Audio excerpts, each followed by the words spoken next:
African Swine Fever itu dia adalah penyakit yang hanya menyerang ternak babi dan disebabkan oleh virus.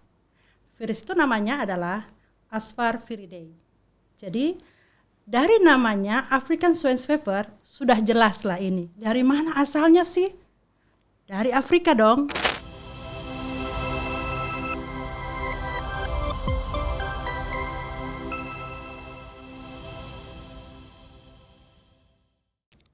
Salam jumpa Sobat Tobi dimanapun berada. Kita jumpa di podcast pemerintah Provinsi Papua yang dikelola oleh Dinas Kominfo dengan saya Chris. Melalui podcast Tobi, Torang Bisa Bicara, kita akan memberikan layanan informasi dari segala bidang.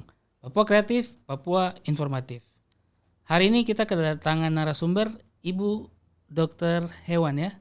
Siap. Ibu Dokter Sri Utami. Oke. Ibu ini bukan salah satu, dia ini pejabat otoritas veteriner Provinsi Papua, Dinas Perkebunan dan Peternakan Provinsi Papua. Kita hari ini mau cerita-cerita tentang ASF atau African Swine Fever ya. Ya, Swine Fever. Oke, biasa kalau salah-salah ucap itu nanti.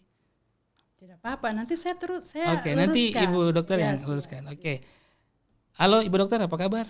Halo Mas Kris, kabar saya baik. Saya mau menyapa dulu ini pemirsa, pendengar, apa boleh? Boleh. Siap. Selamat pagi, Shalom, Om Swastiastu, salam kebajikan untuk kita semua. Saya Dr. Hewan Sri Utami. Saya hadir di sini di Tobi. Torang bisa bicara, ya. Nanti kita akan berdiskusi terkait dengan penyakit yang sekarang sedang menjadi perhatian. Ya, jadi nanti kita akan berbincang terkait dengan African Swine Fever. Silakan Mas Kris. Oke, kita mulai ya. Apa ini African Swine Fever? Oh iya Mas, sebenarnya kalau kita mau berbicara apa itu African Swine Fever, maka kita harus mengetahui dulu nih. Nah, African Swine Fever itu dia adalah penyakit yang hanya menyerang ternak babi dan disebabkan oleh virus. Virus itu namanya adalah Asparviridae. Jadi dari namanya African Swine Fever sudah jelas lah ini. Dari mana asalnya sih? Dari Afrika dong. Nah, nanti penyebarannya nanti akan saya lanjutkan. Kemudian African Swine Fever ini gimana sih? Apa saja yang diserang seperti itu ya. Jadi dia ini penyakit disebabkan oleh virus dan ditandai dengan pendarahan, kemudian demam, dan ini akan menyebabkan kematian dalam jumlah yang tinggi, kemudian jumlah angka kesakitan, angka kematian itu sudah pasti nggak bisa tertolong kalau udah terkena African Swine Fever ini, Pak Kris. Oh, pasti meninggal ternaknya ya? Mati Pak, babi, udah pasti. Babi. Ya, jadi kalau kita mengerucut bahwa penyakit ini hanya mengenai ternak babi, tidak mengenai anjing ataupun kucing ataupun hewan lain. Jadi kita fokusnya nanti di ternak babi, dan penyakit ini bukan penyakit yang zoonosis. Artinya dia tidak menyerang manusia, dia tidak berbahaya untuk manusia. Jadi kita tetap tenang dan tidak perlu panik terkait dengan ASF. Yang kita butuhkan adalah bagaimana kita tetap waspada dan dapat mencegahnya, Mas Kris. Tadi Ibu Dokter ada bilang gejala-gejalanya tadi itu. Apa saja tadi itu? Jadi Mas, kalau kita mau berbicara masalah gejala, kita harus melihat dulu terkait dengan masa inkubasi. Jadi masa inkubasi ini adalah masa di mana mulai hewan tersebut terpapar ya, terpapar dari kontak dengan hewan yang sakit sampai dia menimbulkan gejala, itu disebut masa inkubasinya. Jadi masa inkubasinya dari virus ASF, African Swine Fever ini adalah dari 2 hari hingga 21 hari. Jadi gejalanya yang akan terlihat ya, seperti pertama adalah gejala umum demam. Demamnya tinggi nih Mas. Kira-kira bisa mencapai 41 derajat. Jadi tinggi banget nih. Kemudian setelah itu disertai dengan nafsu makan turun, kemudian mulai timbullah pendarahan atau dalam bentuk bintik-bintik merah di seluruh bagian tubuh, bisa di bagian telinga, di bagian kaki, di seluruh bagian tubuh itu akan nampak jelas berwarna merah keunguan. Itu ciri-ciri yang kelihatan. Ya, terus ada lagi nih Mas, selain pendarahan yang menciri, mereka itu dia akan tidurnya berkelompok. Jadi kalau hewan yang normal itu kan Sehat. biasanya yang sehat itu biasanya kan dia menyebar, dia aktif. Kalau ini dia sakit ini dia mengelompok dan tidurnya di sudut kandang seperti itu. Terus ada lagi nih Mas, disertai dengan diare berdarah. Nah, kenapa diare berdarah? Kenapa ini tampak berdarah itu begitu masif? Karena saya mau cerita dulu nih Mas. Karena masalahnya adalah virusnya itu dia menginfeksi, kemudian dia mereplikasi di bagian makrofag. Makrofag apa sih itu? Makrofag itu pasti Mas tahu nggak nih? Tidak. Nggak, makrofag itu sebetulnya adalah sel untuk daya tahan tubuh kita. Sel-sel yang memakan virus ataupun bakteri yang masuk ke dalam tubuh kita. Nah ternyata virus African Swine Fever ini dia menyerang makrofagnya, jadi otomatis bahwa kekebalannya kurang. Kekebalannya turun karena sel limfosit B, sel limfosit T itu udah termakan, otomatis dia akan mempengaruhi sistem kekebalan tubuh. Dia lebih bisa menyerang. Ya lebih mudah lah, jadi itulah dia, nggak ada obatnya itu Mas, nggak ada vaksinnya. Belum ada. Belum. Atau akan ada. Dalam beberapa literatur ya. Karena logikanya gini Mas, kalau seandainya sistem pertahanan tubuh diserang, kalau kita memberikan obat, kemudian memberikan vaksin, itu kan sama saja untuk meningkatkan daya tahan tubuh. Tapi sudah jelas bahwa virus ini dia menyerang daya tahan tubuh, semakin dia sehat semakin diserang. Jadi nggak ada obatnya. Sama kayak HIV begitu ya sampai hari ini. Jadi memang harus dicegah, nggak boleh itu dia masuk ke sini Mas, seperti itu. Jadi lebih baik dicegah. Oke. Ya. Ibu dokter ini cara penularannya nih seperti apa? Penularannya.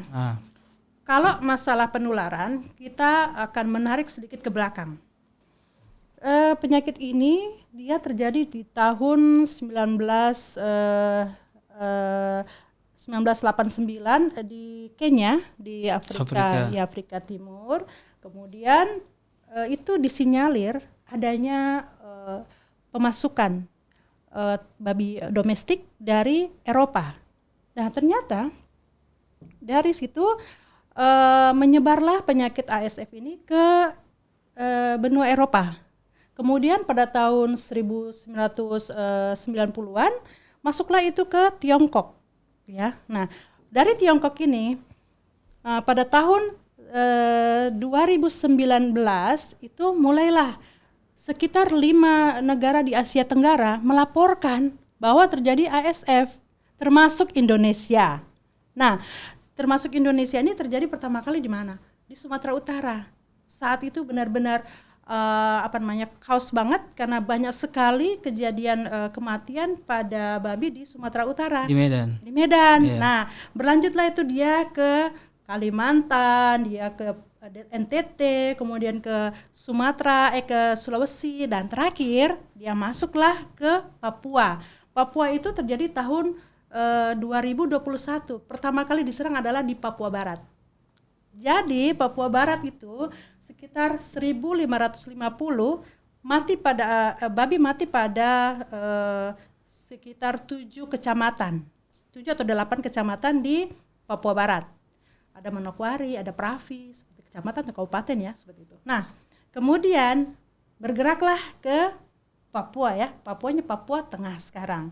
Dan itu terjadi mulai itu gejalanya nampak di bulan Desember 2023. Kemudian di bulan Januari 2024 mereka lakukan pengambilan sampel, dan teman-teman tadi yang dari Loka itu mereka lah yang melakukan pengujian dan ternyata positif secara RT-PCR positif ASF. Nah, kemudian ASF ini kita harus waspada karena sesuai dengan peraturan Menteri Pertanian tahun 121/2023 dia itu masuk di dalam kategori jenis penyakit menular strategis yang harus mendapat perhatian di dalam pencegahan dan pengendaliannya. Karena apa? Faktornya adalah ketika virus ASF ini datang menyerang, maka tidak ada yang bisa ditolong dari ternak itu. Sehingga akan menimbulkan kerugian secara ekonomi dan sosial juga. Seperti itu. Rata-rata ya, Mas, mengapa bisa masuk ya? Tadi kan pertanyaan kenapa bisa masuk.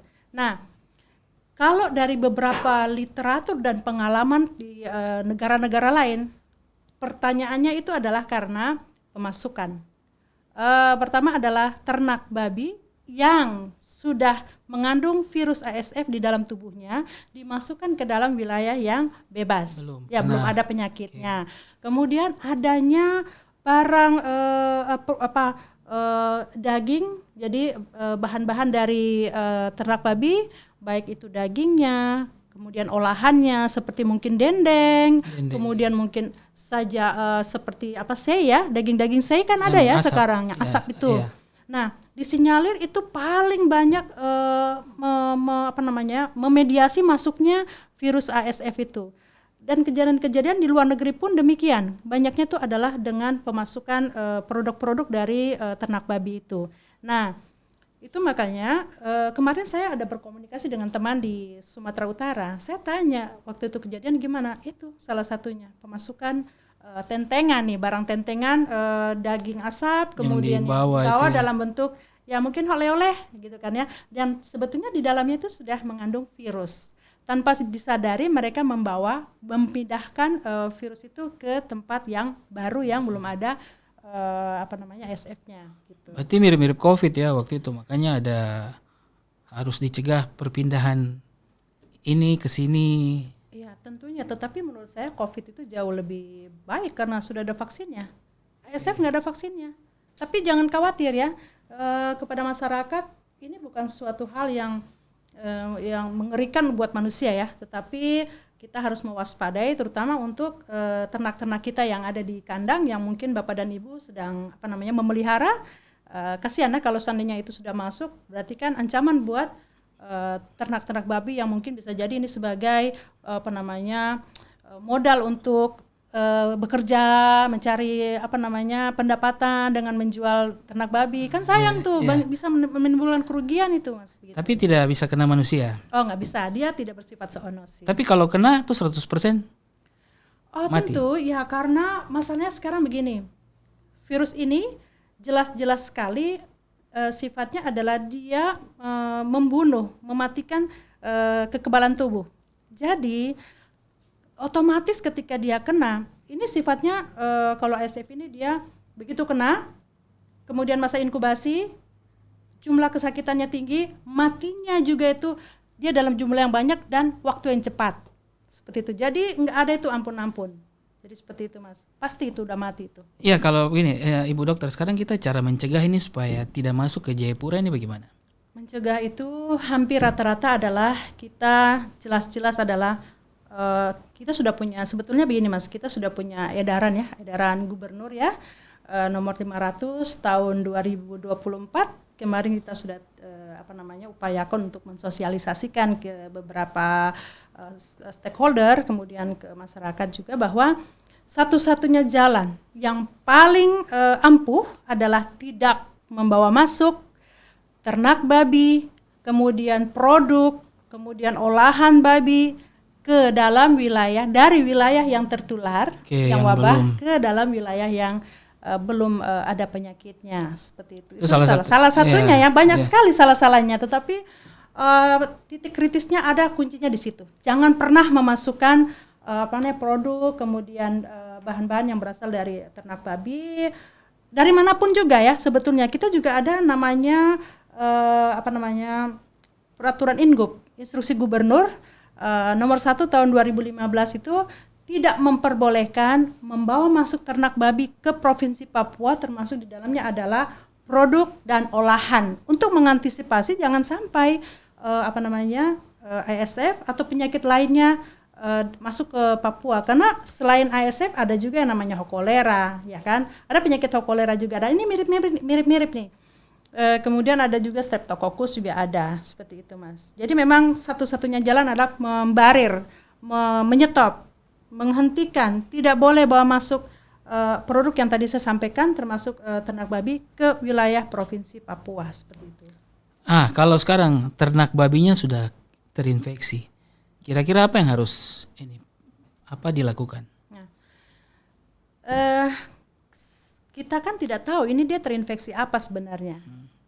Karena secara kasat mata gejalanya tuh hampir mirip dengan penyakit-penyakit yang saya tadi sudah sebut itu, kolera, kemudian juga Streptococcus. Nah, tetapi memang kita tetap waspada ya. Kalau seandainya sudah menunjukkan gejala-gejala seperti yang tadi saya sampaikan, harus melapor ke dinas dulu nih supaya dinas melakukan tindakan-tindakan. Contohlah kita melakukan surveillance, pengambilan sampel, kemudian melakukan pengujian. Ya, kalau seandainya benar ini artinya ini terkena oleh ASF, maka tindakan-tindakan yang pertama kalau dia terjadi di satu daerah yang masih belum ada penyakitnya dan baru pertama kali terjadi dan jumlahnya belum banyak, kita lakukan depopulasi. Apa itu depopulasi? Pembunuhan. Artinya bukan pembunuhan. Kita harus mengisolasi, kemudian kita harus menyelesaikan ini supaya yang jangan menyebar. Sudah kena ya? Ya, sudah kena nih kita harus musnahkan. Ya, kemudian setelah kita musnahkan ngapain gitu kan ya?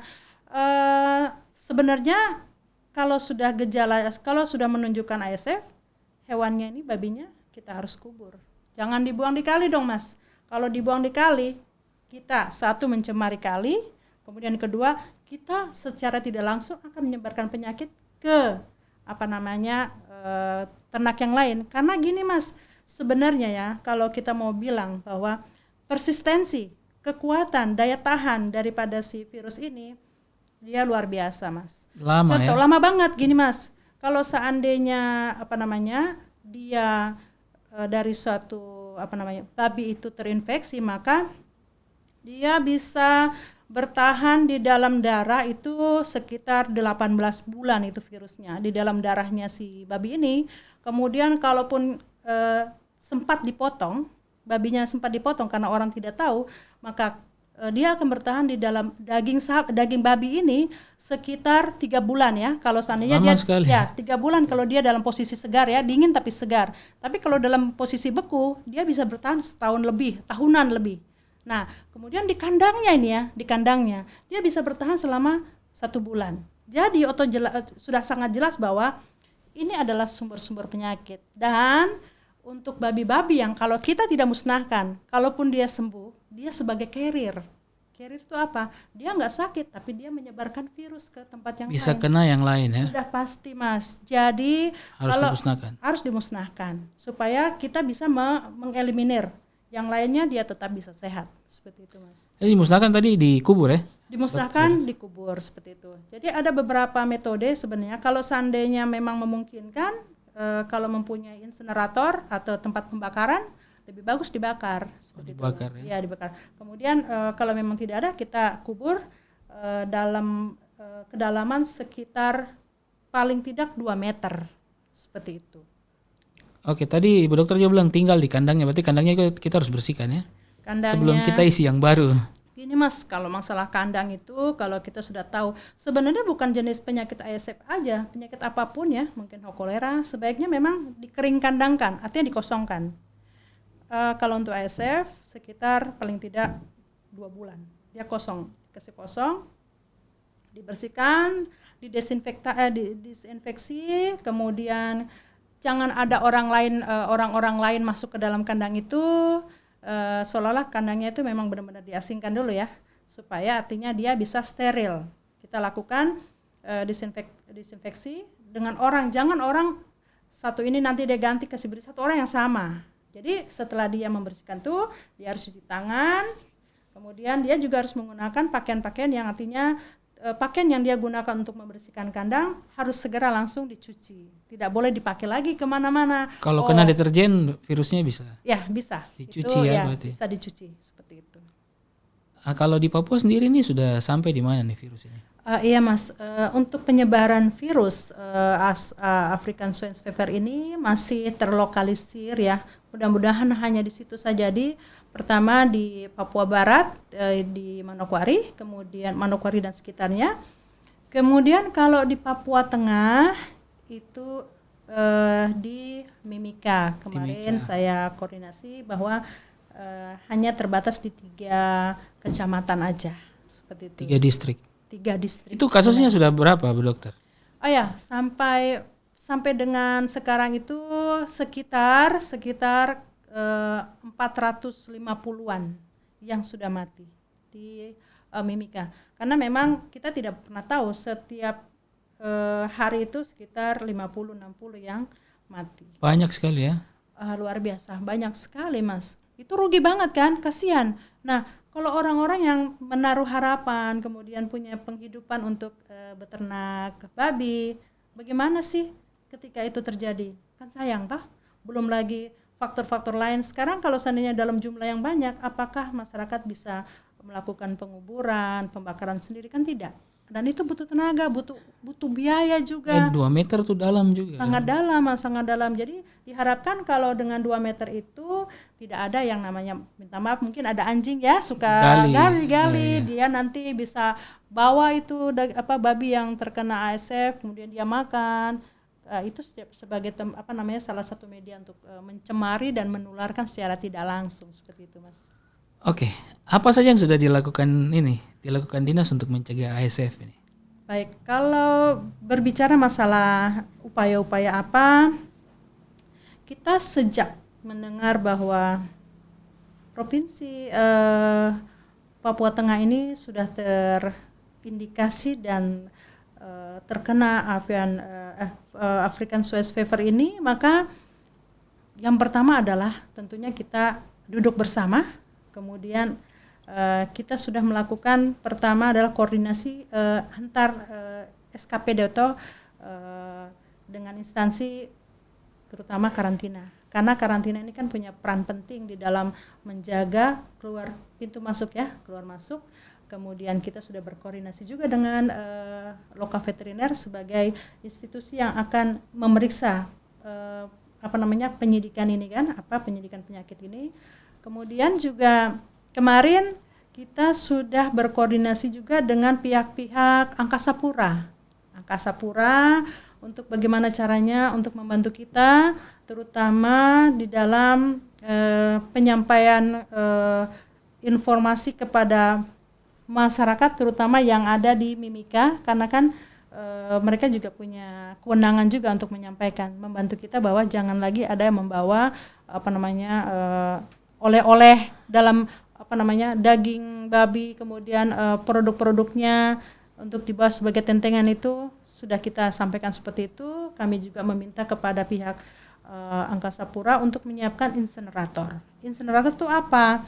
Tempat pembakaran. Jadi segala jenis sampah-sampah yang artinya dibawa oleh bandara, oleh pesawat, kemudian oleh kapal laut, pasti ada tuh di dalam, salah satunya mungkin ada daging ya kan, yang mungkin tidak habis. Dan jangan sampai itu ada daging, minta maaf, mungkin daging babi yang mungkin dari penumpang sempat makan tapi tidak habis, ditaruh di situ, dibuang. Nah, kita minta supaya sampah-sampah dari penerbangan, kemudian dari kapal laut untuk segera dimusnahkan oleh pihak Angkasa Pura atau pihak pelabuhan ya. Jadi karantina. Karena gini Mas, masalahnya nih, ya mungkin kalau minta maaf ya, mungkin ada dari masyarakat yang mungkin mengumpulkan sisa-sisa makanan yang terbuang dari sisa-sisa penerbangan, kemudian dari restoran. Restoran ini kan ada beberapa restoran yang memang restoran khusus ya, yang memasak makanan khusus ya, non halal. Kemudian ada juga mungkin ya beberapa restoran mungkin yang menyiapkan juga. Ini sebagai salah satu media juga Mas untuk penularan penyakit. Jadi kita menyampaikan juga bahwa kemarin kita sempat juga Mas pergi ke beberapa pelaku usaha, kemudian ke peternakan, kemudian ke penjual daging. Kita melakukan namanya sidak. Melakukan sidak itu untuk menyampaikan informasi terkait ASF. Kemudian kita berharap kepada restoran yang menjual makanan khusus jangan mengambil daging dari luar Papua. Luar, ya. Nah itu jadi kita sudah melakukan edukasi kepada pelaku usaha, peternak kita kasih tahu mengenai gejala penyakit seperti apa, waspadanya seperti apa, kemudian bagaimana cara melakukan disinfeksi, kemudian bagaimana kita melakukan sterilisasi kepada peternak gitu kan ya.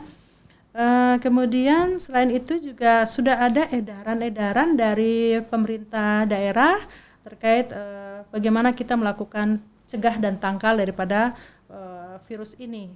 Lalu bersama dengan teman-teman karantina sudah menempatkan beberapa banner-banner, kemudian informasi. Ini kami sedang membuat untuk videotronnya, untuk kami tempatkan di beberapa sudut videotron di bandara untuk edukasi kepada masyarakat, kepada publik itu terkait dengan African Swine Fever itu seperti apa, begitu Mas. Iya, ini juga termasuk sosialisasi ya. Ya, saya pikir saya sangat berterima kasih saya diundang di Tobi Tong Bisa Bicara ini untuk kita menyampaikan berbagi informasi terkait ASF seperti itu Mas. Ya, ini kalau ada yang punya babi, terus dia gejala-gejalanya nih menunjukkan ASF, dia harus lapor kemana?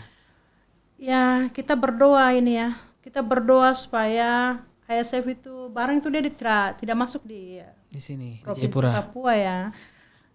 Sebenarnya bukan hanya ASF yang harus dilaporkan, tetapi kalaupun ada penyakit yang artinya ternyata penyakit itu bisa menimbulkan kematian.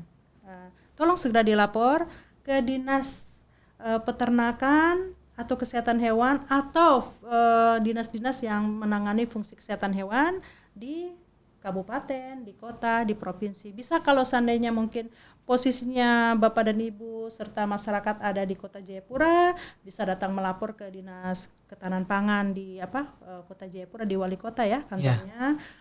Kemudian kalau seandainya posisinya berada di Kerom, bisa melapor ke Dinas Pertanian Kabupaten Kerom. Kemudian kalau posisinya di Kabupaten Jayapura, bisalah melapor ke Dinas Perkebunan dan Peternakan Kabupaten Jayapura di Gunung Merah. Atau mungkin saja lebih dekat nih ke provinsi nih ya. Mungkin lokasinya ada di sekitaran AB, kemudian Kota Acai, Kala Acai, atau mungkin Yotevas itu bisalah datang ke Dinas Perkebunan dan Peternakan Provinsi Papua yang ada di otonom, atau bisa datang ke klinik hewan di Entrop. Bisa juga yang di depan SMA yang agak di atas betul. Itu bisa juga, nanti kami akan membantu seperti itu Pak. Ya, baik Ibu Dokter, dari penjelasan tadi kita tahu bahwa ASF ini ternyata berbahaya karena kalau ternak babinya kena pasti mati. Jadi masyarakat yang pelihara babi bisa mengalami kerugian. Ya, Ibu Dokter, sebelum kita tutup, kita minta pesan-pesannya Ibu Dokter buat masyarakat. Siap. Kami sangat berharap kita semua ya, untuk penanganan penyakit ASF ini memang kita membutuhkan kerja keras, kemudian keseriusan dari seluruh komponen, baik itu pemerintah pusat, kemudian pemerintah daerah, masyarakat, dan pelaku peternak sendiri ya, untuk bagaimana caranya kita untuk menolak, membatasi, jangan melakukan lalu lintas, baik itu ternak hidup maupun olahan ya, produk olahan, jangan sampai kita melalui lintaskan itu. Jadi dengan harapan bahwa kita bisa mencegah jangan sampai virus itu masuk. Kemudian Bapak dan Ibu peternak harus menjaga sanitasi dan kebersihan kandangnya. Kemudian juga kalau bisa, kalau memungkinkan, lakukanlah disinfeksi kandangnya. Kalau memang tidak punya disinfeksinya, boleh datang ke dinas. Sepanjang larutan disinfektan masih ada, nanti kita akan memberikan seperti itu. Ya Ibu, tadi larutan itu kalau ada bahan-bahan tidak yang kita mudah dapatkan? Oh iya. Kalau sebenarnya beginilah, seperti Biclean. Ya, Itu mudah kan? Bisa kan? Ya, Mudah sekali itu by clean. banyak dijual. Untuk pakai cuci pakaian juga bisa. Itu juga sebagai salah satu disinfektan ya. Kemudian bisa juga kalau yang paling gampang itu untuk yang pembersih kamar mandi itu Lysol. Oh iya, Nah, Portex Lysol, gitu ya. ya. Kalau Portex kayaknya mahal deh. Mahal, Lysol aja deh, Lysol, by clean, bolehlah seperti itu. Jadi itu bisa ya Bu Dokter ya? Iya, benar. Deterjen gitu ya? Deterjen kayaknya nanti kalau deterjen itu bisa aja, tapi licin ya, hati-hati. Oh, jadi tuh. licin ya. Licin itu. Jadi maksudnya gini loh, kita juga harus, gini satu lagi Mas, selain kebersihan, adalah itu yang namanya ternak babi yang tidak dikandangkan. Oh yang Banyak kan? jalan-jalan sendiri Jalan-jalan sendiri tuh Mas. Nah itu yang justru sebagai faktor utama yang paling mudah nanti dia terkena itu.